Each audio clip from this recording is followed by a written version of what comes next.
Hello everybody. तो starting करते हैं मेरे मतलब स्टार्टिंग से स्टार्ट करते हैं। सबसे पहले आई वेंट टू इलाहाबाद, उससे पहले मतलब भोपाल। तो वहाँ से मेरा कॉन्फ्रेंस आउट था, तो बहुत बड़ा फेलियर था मेरे लिए और एक हार्ट ब्रेक भी था उसके साथ। मेरा सारा कॉन्फिडेंस नीचे चला गया था। उसके बाद मैंने स्टार्ट किया अन अकेडमी से। अन अकेडमी पे तब संजय सर ऑनलाइन कोर्स करते थे, सागा 2.0 ये सब। तो वहाँ से मैंने धीरे धीरे साइक की प्रैक्टिस चालू करी। तो साइक मेरा धीरे धीरे मेरे को नॉलेज हुई कि क्या मैंने करा था भोपाल में और मेरे को क्या करना है। धीरे धीरे कॉन्फिडेंस आया। उसके बाद सर ने अनाउंस कर दिया कि ऑफलाइन भी चालू हो रहा है देहरादून में। सो आई वेंट देयर, मैंने एनरोल किया खुद को।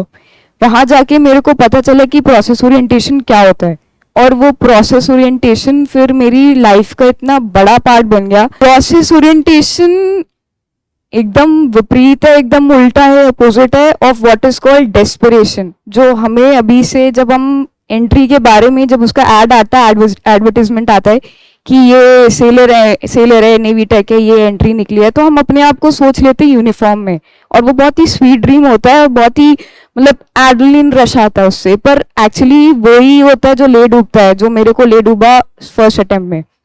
डेस्परेशन में क्या है, हमें वो चाहिए, हमें बस वो टॉप दिखता है, हमें ये नहीं पता कि चढ़ना कैसे है, क्या टूल्स यूज करने हैं, कितना एंड्योरेंस चाहिए, कितना क्या चाहिए।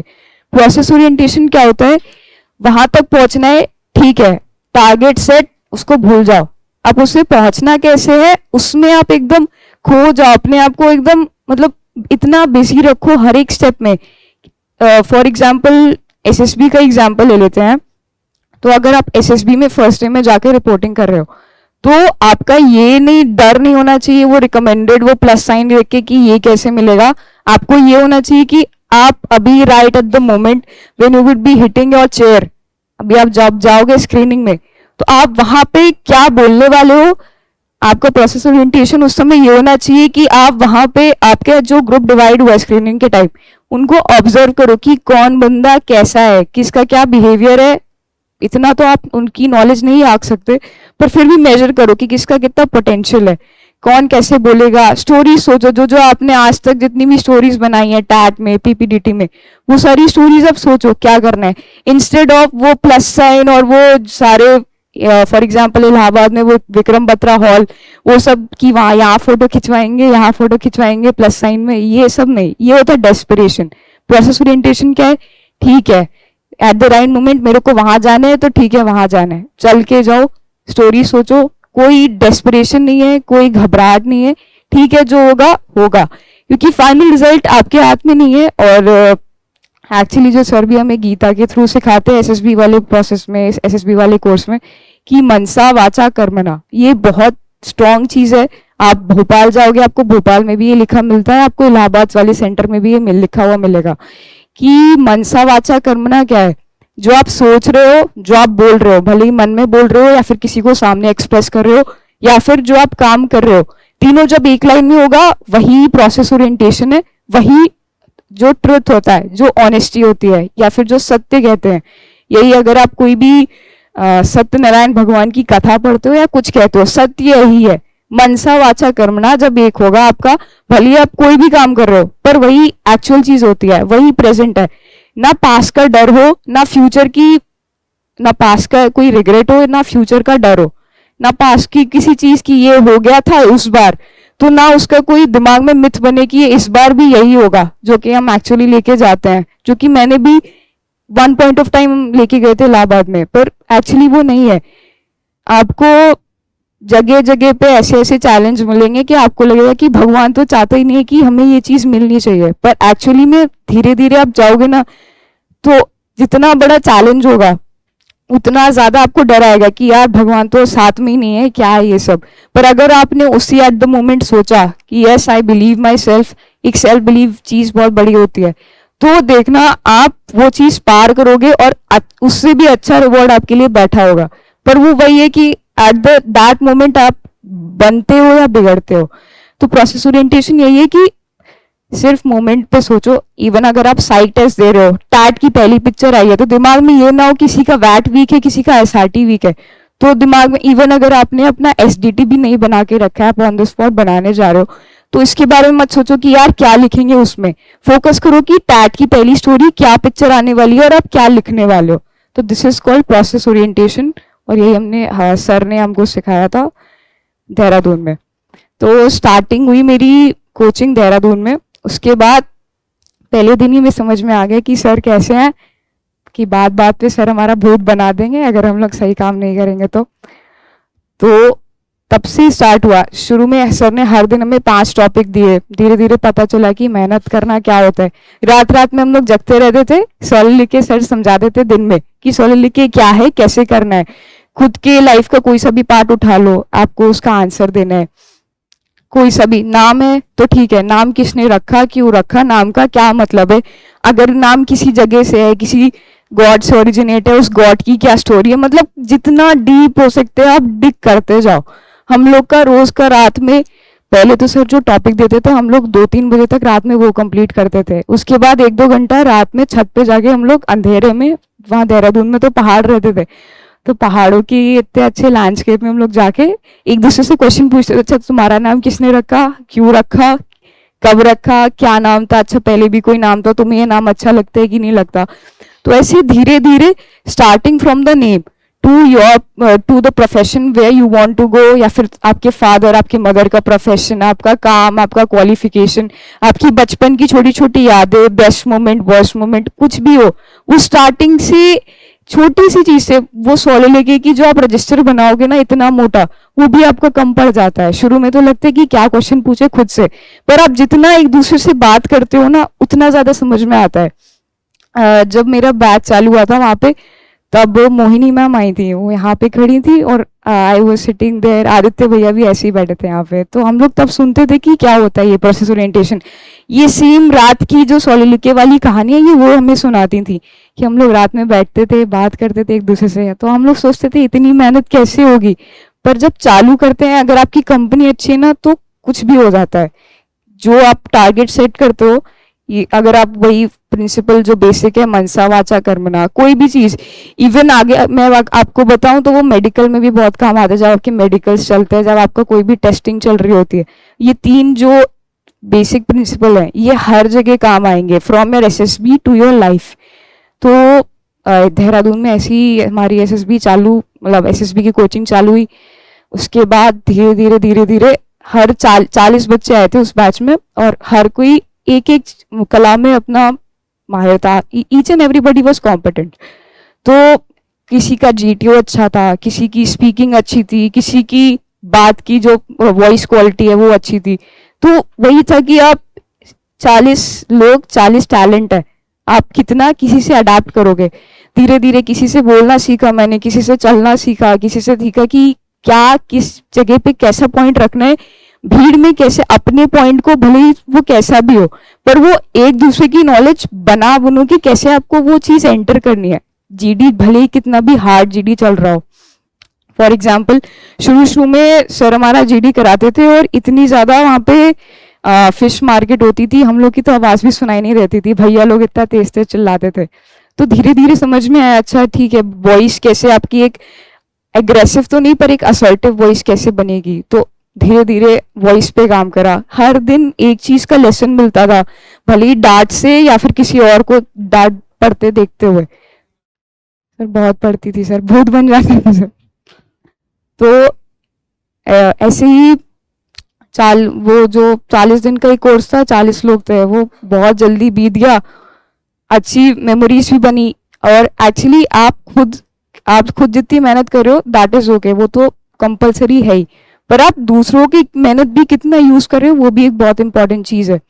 आप लेक्चरेट जब आपका चल रहा है तो आपने तो दिया तो दैट इज ओके, पर जो दूसरा आके दे रहा है, बहुत बार बहुत अच्छे अच्छे पॉइंट्स होते हैं, वो आप कितना, ठीक है सुन लिया, ठीक है याद रहेगा, वो याद नहीं रहता है। वो आप नोट कर रहे हो, जीडी चल रही है, कोई एक बहुत अच्छा पॉइंट किसी ने बोला है, सब शांत हो गए, या फिर कोई पॉइंट आपने किसी भीड़ में से सुन लिया, बाकी लोग ने नोटिस नहीं किया, तो ये भी पॉइंट आप नोट कर रहे हो कि नहीं। कुछ लोग करते थे, कुछ लोग नहीं करते थे, हम लोग वो नोट करते रहते थे साइड बाय साइड। और वो जब आप एसएसबी के 5-6 दिन पहले वो जब पढ़ते हो ना, एक अलग से ही बूस्ट आता है आपको कॉन्फिडेंस में। तो ऐसे ही अब इवन नॉट ये कई कई बार हम लोग अपने यहाँ पे आके हम लोग अपना पर्सनल एक्सपीरियंस भी शेयर करते थे। तो बहुत बार छोटी छोटी पर्सनल एक्सपीरियंस भी आपको टैट की स्टोरी में काम आता है। जैसे कि आदित्य भैया ने, he is a dog lover और उन्हें डॉग रेस्क्यू के काम करते हैं वो, तो उनने जो स्टोरी बनाई थी वो मैंने इवन अपने टैट में भी यूज करी थी एसएसबी इलाहाबाद में। तो ये जो छोटी छोटी है, अपना तो कंपलसरी है ही, पर दूसरों का आप कितना यूज करो that is very much important. तो ये सब चीजें हमने सीखी। 40 दिन निकल गए, बहुत सारी चीजें सीखी। और एक और बात, जीटीओ और interview, first of all interview आप कितनी तैयारी करोगे ये आपको बाकी लोग से समझ में आएगा। रोज सर 1 या 2 इंटरव्यू लेंगे, वो इंटरव्यू के बाद जो रिव्यू आता है that is very much important. सॉलिलिके के लिए हमारे पास क्वेश्चन वो हर किसी के रिव्यू से ही आते थे। जो एक इंटरव्यू होता था वो बच्चा आके बताता था, वो कैंडिडेट आके बताता था कि क्या क्या, तो हम लोग हर किसी का ऊपर नाम लिख के कि अच्छा जिसका इंटरव्यू था वो बोलता था, जो जो वो अपने रिव्यू बताता था हम वो कॉपी कर देते कि अच्छा इससे ये पूछा, इससे ये पूछा। आप बिलीव नहीं करोगे, at the end of the, मतलब जब 40 इंटरव्यू हो गए, हमारे पास इतनी मोटी किताब हो गई थी क्वेश्चंस की, हमें मिल गया था कि सॉलिलिके के लिए करना क्या है। तो वो हमारा इंटरव्यू फिर उससे इतना ज्यादा मतलब वो हो गया कि एसएसबी में भी एक अलग कॉन्फिडेंस था इंटरव्यू से कि ठीक है तुम जो क्वेश्चन है तुम फेंको, हम लोग आंसर दे देंगे। इतना ज्यादा हम लोग डीप चले गए थे। जो सर ने क्वेश्चन पूछे जितने डीप डेप्थ में, उतना वो एसएसबी वाले इतना नहीं पूछते हैं, क्योंकि इतना ज्यादा आपको मैटर मिल जाता है अपने बारे में। इंटरव्यू भी 2 पार्ट में होता है, एक तो होता है पर्सनल इंटरव्यू और एक होता है टेक्निकल नॉलेज। टेक्निकल नॉलेज भी इतनी इंपॉर्टेंट नहीं है, क्योंकि वो टेक्निकल नॉलेज तो आपको सिखा देंगे, वो तो एक जस्ट आपका कॉन्फिडेंस, कई बार वो इंटरव्यूअर पे भी डिपेंड करता है कि टेक्निकल नॉलेज से वो आपको जज कर रहा है कि नहीं। पर जो पर्सनल लाइफ की नॉलेज है वो बहुत इंपॉर्टेंट है। वो मेरी जीरो थी यहाँ आने से पहले, मेरे को टेक्निकल बहुत पता था, और यही मेरी गलती थी भोपाल में। मेरे को टेक्निकल नॉलेज बहुत ज्यादा थी पर पर्सनल नॉलेज बिल्कुल भी नहीं थी अपने बारे में। इवन ये भी नहीं पता था कि 3 अच्छी क्वालिटी क्या है। मतलब मेरी हालत ऐसी थी वहां पे भोपाल में कि इंटरव्यू ने मुझसे पूछा 3 गुड क्वालिटीज, 3 बैड क्वालिटीज, और हम ऑन द स्पॉट वहां पे बना रहे थे, सर ये है, सर ये है। तो तभी फिर I was kicked out of the that board. तब जाके समझ में आया कि ठीक है पहले से बहुत मेहनत करनी पड़ती है। यहाँ पे आके सोचा कि ठीक है बेस्ट मोमेंट क्या है, वर्स्ट मोमेंट क्या है, मोस्ट चैलेंजिंग मोमेंट क्या था, एडवेंचर्स क्या करे लाइफ में, वो पहले कभी तब कभी नहीं सोचा था। और आप जितनी बार लिखोगे ना, आप उसको 2 दिन बाद चेक करोगे ना उस नोटबुक को, वो हमेशा एडिट होगा कि नहीं ये था। मेरी 2-3 फ्रेंड थी, हम लोग जब रात में 3-4 बजे बैठते थे तो हर दिन वो बेस्ट मोमेंट चेंज होता था, हर दिन वो वर्स्ट मोमेंट चेंज होता था। ऐसे करते करते हमें फाइनली इलाहाबाद जाने से पहले, फॉर मी इलाहाबाद जाने से पहले मेरे को फाइनली हो गया ठीक है ये क्वालिटी है, ये फ्रेंड्स हैं, फ्रेंड्स की ये क्वालिटी है, ये बैड ये है वगैरह वगैरह। मतलब पूरा रजिस्टर मेरा भर गया था। और भरा भी क्या, फाइनल जो कंटेंट बना था वो तो अराउंड 20 पेजेस का ही बना था, बाकी तो लिख लिख के वो कटिंग ही हुई थी। रोज हम लोग तो 2-3 पन्ने लिखते थे, 2-3 पन्ने में से 2 पन्ने तो कटते ही थे, क्योंकि रोज हम लोग एडिट करते थे, अच्छा ये नहीं ये नहीं है।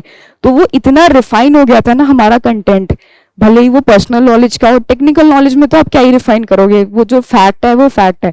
पर पर्सनल लाइफ का, अच्छा ये बेस्ट नहीं था ये बेस्ट था, या फिर खुद के बारे में भी जब आप क्वालिटी फाइंड करोगे तो ये क्वालिटी नहीं थी, अच्छा ये क्वालिटी थी। तो इतना रिफाइन हो जाता है ना आपका पर्सनल नॉलेज।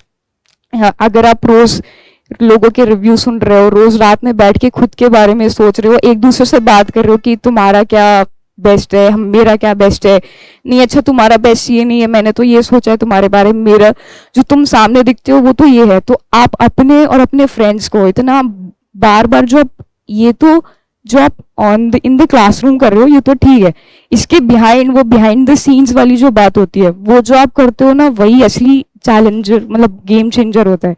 तो दैट इज इट। और जीटीओ तो सर इतना वो वही एक वो है, सर और मैम ने करवाया था हमें, वो स्टार्टिंग सपोर्टर और स्टॉपर, वो वही फंडा है, वो हर जगह लगता है वो सर। मैं आपको क्या बताऊं, मेरा जीटीओ इतना मक्खन गया था ना वहां पे, मतलब हर जगह वो फंडा लग रहा था। और इवन भोपाल में तो जो प्रोग्रेसिव पीजीटी होता है वो गर्ल्स ने नहीं करा था चारों, पर इस बार जो हमारा वाला था, हमने पीजीटी टाइम लिमिट से पहले ही कर दिया था, वो भी चारों। तो जीटीओ की तो आप चिंता मत करो, वो स्पेसिफिकली वो पीजीटी का ही वो आपका एचजीटी में लगता है, वही आपका एफजीटी में लगता है। तो दैट इज वो तो सर देख लेंगे सर। सर मतलब बहुत ही इस बार मक्खन गया था सर, वो it was very very smooth. जो ये सब जो फिजिकल टास्क होते हैं, इवन थोड़ा सा आप अपना फिजिकल भी संभाल लोगे तो आपका क्या बोलते हैं इंडिविजुअल वो भी हो जाएगा। मेरा तो इस बार रिपीट हो गया था, मैंने रिपीट कर दिया आईओ जो इंडिविजुअल ऑब्स्टिकल्स था। तो वो दैट इज ओके। और इंडिविजुअल ऑब्स्टिकल इतना मैटर भी नहीं करता, जो सर कहते हैं भले आप 3 करो चाहे 13 करो। मेरे में 3 वाली भी रिकमेंड हुई, 13 वाली भी रिकमेंड हुई, एक तो एक पे ही इंजर्ड हो गई थी, वो भी रिकमेंड हुई, क्योंकि वो मैटर नहीं करता। वो देख रहे हैं कि हाँ आप गिर रहे हो तो उठने, आप दोबारा उठ रहे हो कि नहीं उठ रहे हो, दैट इज इट। आप 1 करो चाहे 10 करो, दैट डजेंट मैटर। तो जीटीओ हो गया, इंटरव्यू हो गया। अब मेन बात आती है कि एसएसबी में कैसा इसका मतलब जो इम्प्लीमेंटेशन की बात आई तो कैसा रहा। तो एसएसबी में पहले दिन जाके वहां पे एंटायर जितनी रिपोर्टिंग थी, I was the only repeater, बाकी सब फ्रेशर थे। तो सब मेरे को मतलब, अब मैंने वो चीज़ सीक्रेट रखी थी कि मुझे नहीं बतानी कि आई एम द रिपीटर। तो मैंने कहा ठीक है, सब लोग पूछ रहे थे, सब लोग आपस में बात कर रहे थे। फिर एक जगह से बात फैल गई कि yes I am the repeater. तो अलग ही अटेंशन वहाँ पे देने लगे सारे स्टाफ कि ये रिपीटर है, इससे पूछो, इससे पता है, ये तुम्हारा भी करवा देगी, खुद का भी करवा देगी। तो मेरे को खुद की टेंशन हो रही है, दूसरों का कैसे करवाऊँ मैं। तो मैंने कहा ठीक है ओके। तो फिर वहाँ पे स्क्रीनिंग हुई, स्क्रीनिंग में फिश मार्केट बनी, ग्रुप का भी सब ग्रुप बने, डिवाइड हुए।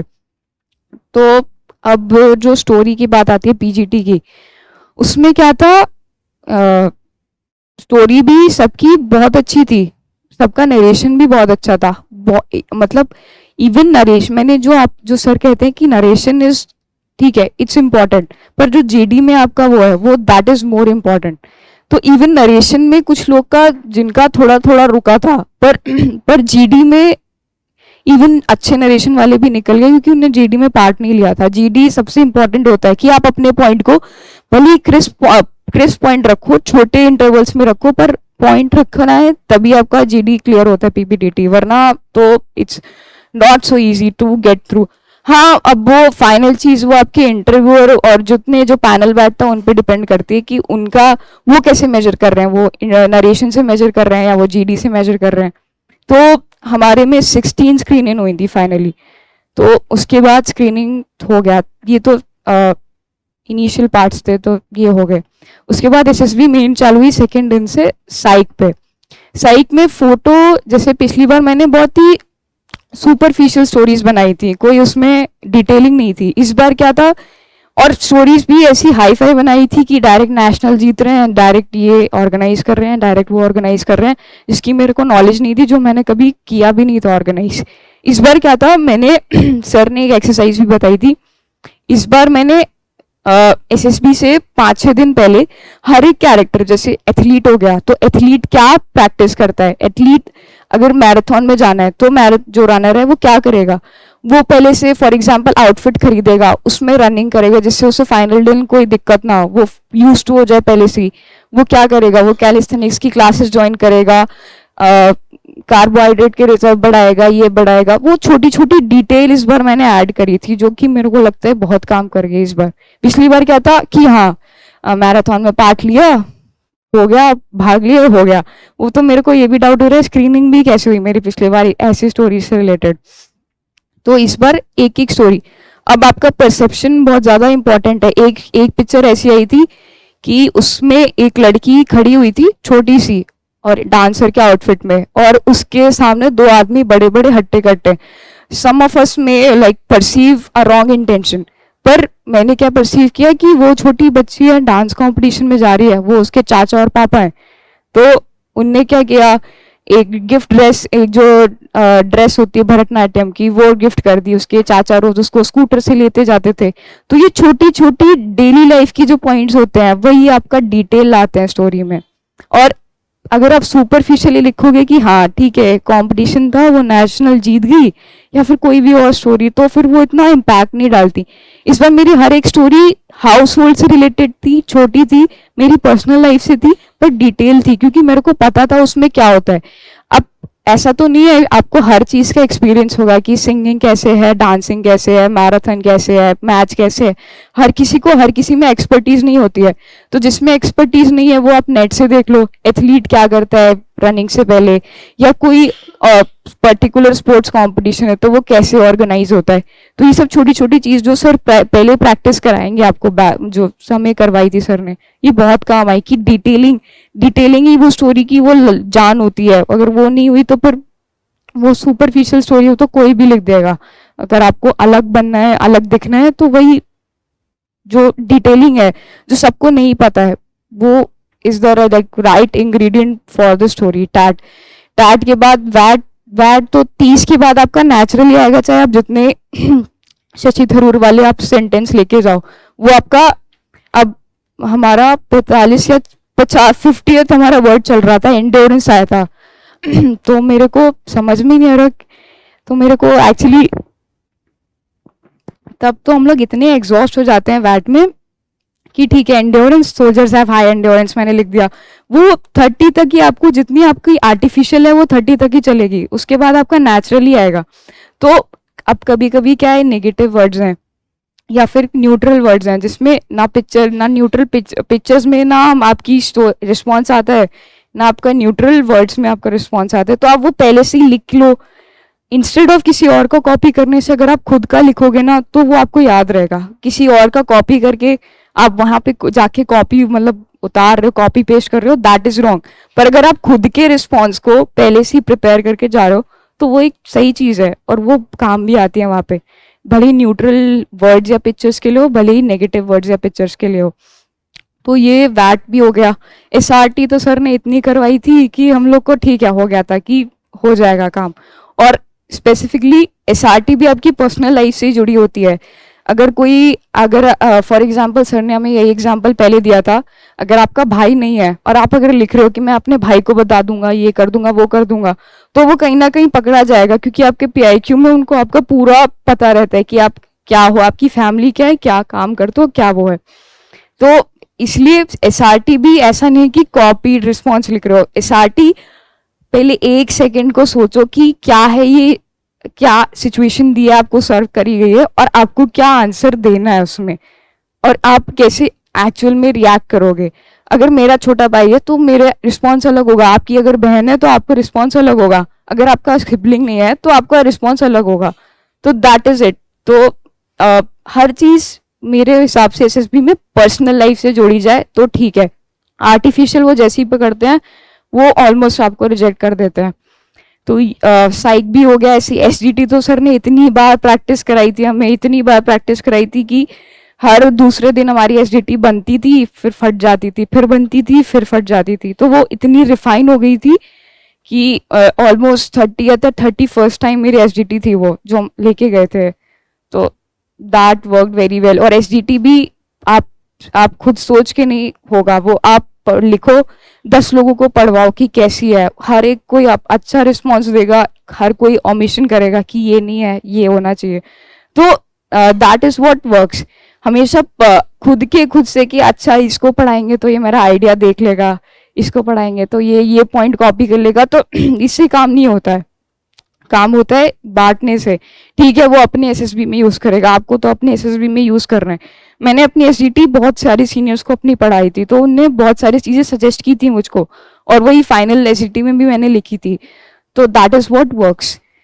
तो साइक हो गया, सेकेंड डे कंप्लीट हो गया। थर्ड डे पे आए, मेरा इंटरव्यू तब भी नहीं हुआ था, मेरा इंटरव्यू लास्ट में हुआ था 4th डे पे। तो GTO 1 day, third day of SSB GTO का पहला दिन था। तो वो पीजीटी एचजीटी तो बहुत ही स्मूथ गया था उसके। बाकी सारे टास्क भी जो थे, जीडी तो यहाँ पे आप इतनी कर लोगे कि जीडी भी वहाँ पे बहुत अच्छी जाएगी। और जैसे कि बहुत लोग सोचते हैं कि स्पेसिफिकली फॉर गर्ल्स, लड़कों का क्या है, कंपटीशन थोड़ा कम रहता है जीडी में, पर लड़कियां थोड़ी सी हैं और सारी कॉम्पिटेंट आती हैं वहाँ पे। तो बहुत ज़्यादा मैंने पहले एसएसबी में सोचा था कि किसी को इतनी नॉलेज नहीं होगी, पर वहाँ पे थी, और इस बार तो और ज़्यादा थी। जितनी हर बार आप टर्म्स बढ़ते जाएंगे, अटेम्प्ट्स बढ़ते जाएंगे, कंपटीशन वो बढ़ता जाएगा। इस बार जो मेरे पॉइंट्स थे, ऐसा नहीं था कि किसी के लिए नए हो, उन लोग को भी ये बात पता थी, बस उनको वो चीज़ रिकॉल नहीं हुई उस टाइम पे। उनके भी बहुत सारे पॉइंट्स ऐसे थे जो मेरे को भी लगा कि हाँ सॉलिड पॉइंट्स हैं। जीडी में क्या हुआ था, एक तो सोशल टॉपिक दिया जाता है और एक करंट अफेयर्स से दिया जाता है।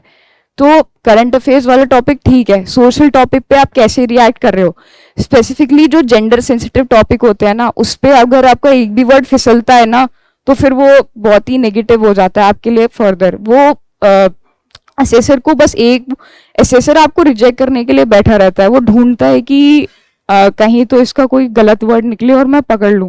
तो स्पेसिफिकली जो जेंडर सेंसिटिव टॉपिक्स हैं, वो भी स्पेसिफिकली फॉर बॉयज, क्योंकि वो होते हैं कि आप लोग उकसा के कुछ गलत बोल दो आप लोग, इसलिए आप लोग उस चीज पे बहुत ध्यान देना। ये हम लोग ने जो हमारा 40 दिन चला था, उसमें भी सर ने बहुत बार पॉइंट आउट करा था। हम लोग कई बार एग्रेशन में कुछ भी बोल देते हैं जीडी में, पर वो असेसर जब पकड़ लेता है तो फिर आपका खेल हो जाता है उसमें।